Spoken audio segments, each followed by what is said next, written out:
Comment générer des objets 3D avec un modèle de langage spécialement affiné pour ça? C'est ce qu'on va voir avec le projet Llama Mesh encadré par Nvidia. Le plan, c'est qu'on va quantifier nous-mêmes notre propre modèle afin de le faire fonctionner sur vos ordinateurs et on va tester la réalisation d'objets 3D. Même si ça n'est qu'une preuve de concept, on a vraiment eu une belle surprise. Et allez, soyons fous, après ça, on réalise un programme qui va nous permettre de générer en masse des objets pour qu'on puisse les étaler dans le couloir du vaisseau et admirer ce qu'un LLM peut produire.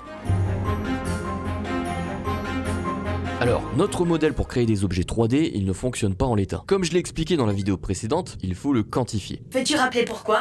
Parce qu'à l'état actuel, il peut consommer des quantités de mémoire vive tellement importantes qu'il est impossible de le faire tourner sur une machine classique. Donc nous, ce qu'on va faire, c'est qu'on va essayer de l'alléger en procédant à une opération assez simple, la quantification. Donc grossièrement, ça consiste à réduire la précision des chiffres utilisés dans le modèle. On coupe les chiffres après la virgule. En contrepartie, on allège considérablement le modèle. Tu es sûr que c'est une vraie optimisation?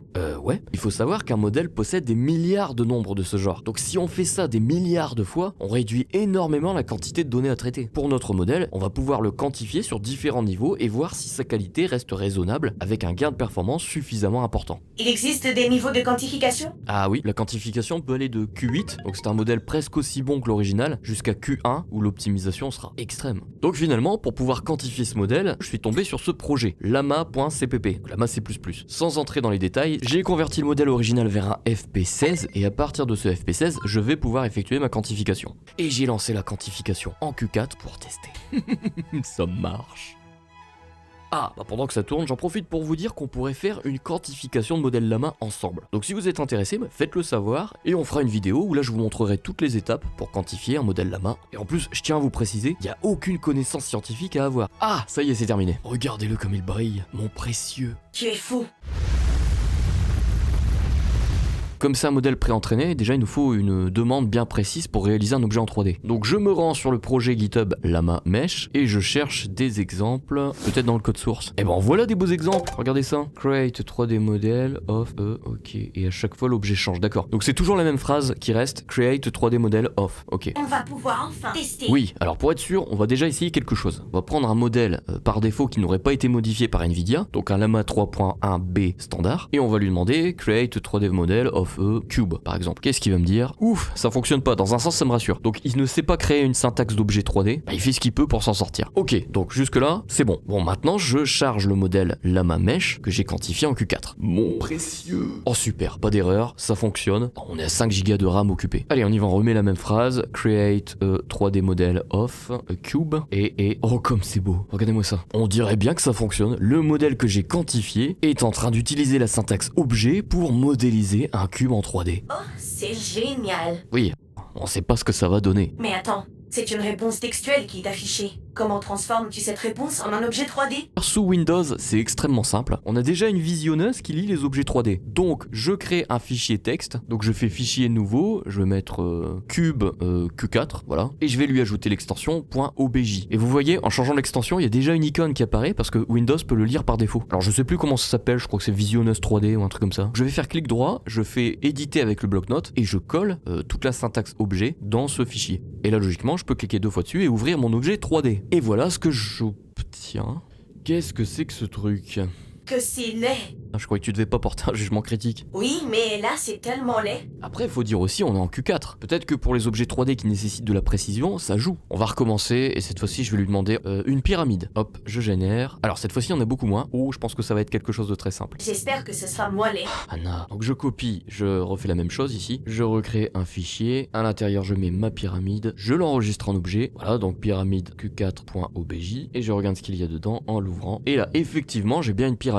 Bon, pour l'instant, c'est pas folichon, mais c'est bien ce que je demande, une pyramide. Allez, on recommence, cette fois-ci on lui demande une sphère. Bon, j'efface à chaque fois le contexte pour être sûr. Je lance, voilà c'est bon. Je copie, je relance ici, je recrée un fichier. Ah, ça commence à devenir long cette affaire. J'ouvre et ça me donne une sphère qui se porte pas très bien. Regardez là, il y a un trou. Ce modèle est décevant. Attends, on va lui laisser sa chance. Allez, on teste un ou deux derniers modèles en Q4, et si ça marche pas, je quantifie un modèle en Q8, et on comparera Q4 et Q8 avec des modèles plus complexes. Là, on va essayer de faire un arbre, donc je vais mettre Create 3D Model of Tree. Ok, il me l'a modélisé. Ah oui. C'est encore plus laid. Là, je suis d'accord avec toi. Bon, les dernières chances, je te laisse choisir un objet, et je le modélise. Des lunettes? Je voudrais te voir avec des nouvelles lunettes. D'accord, on va essayer. Donc create a 3D model of glasses. Ah oui, ah là c'est des lunettes. Enfin ça ressemble à des lunettes, mais c'est quand même très spécial. Dis-moi voir. Tu voulais me voir avec des nouvelles lunettes? Bah voilà, t'es servi. À quoi servent des lunettes si elles t'empêchent de voir?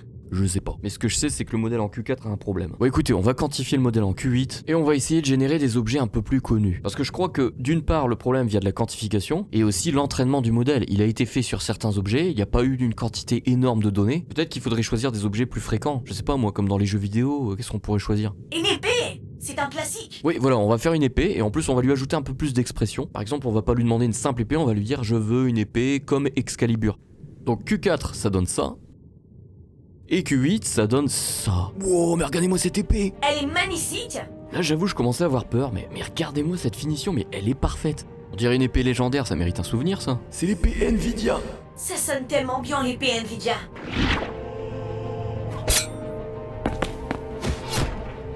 Non, tu ne peux pas la laisser ainsi. Tu dois ajouter ta propre créativité. Non, mais t'as raison, allez, on recommence. Leia est comme cette épée. Elle est le prolongement de ton humanité. Tu ne dois jamais la laisser te contrôler. Elle est le pont entre ton imaginaire et la réalité.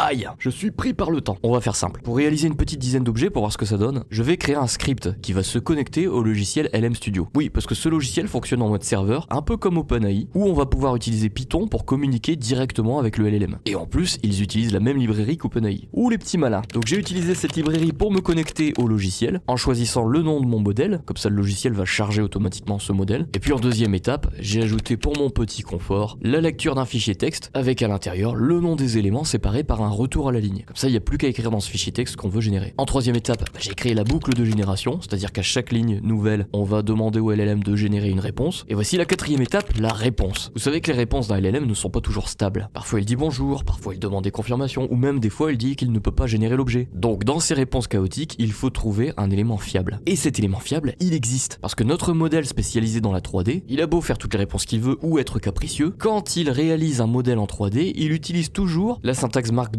pour afficher cette génération d'objets 3D. Donc on a toujours ces trois petites guillemets simples suivis de OBJ, ensuite le contenu généré et puis on ferme avec trois petites guillemets encore. J'ai donc joué là-dessus. Si on ne trouve pas ce début de syntaxe, alors on estime que la réponse est invalide. Et voilà, comme ça il peut nous faire n'importe quel caprice, tant que le code trouve la syntaxe, c'est parfait. Et bien sûr, en dernière étape, on crée un fichier objet en Python et le contenu extrait qu'on a obtenu, on le met dans ce fichier et on obtient un fichier 3D qui est exploitable dans tous les logiciels de 3D. Voilà. Alors ce script, je le mettrai aussi dans le dépôt Hugging Face. Par contre, je fais pas le support technique.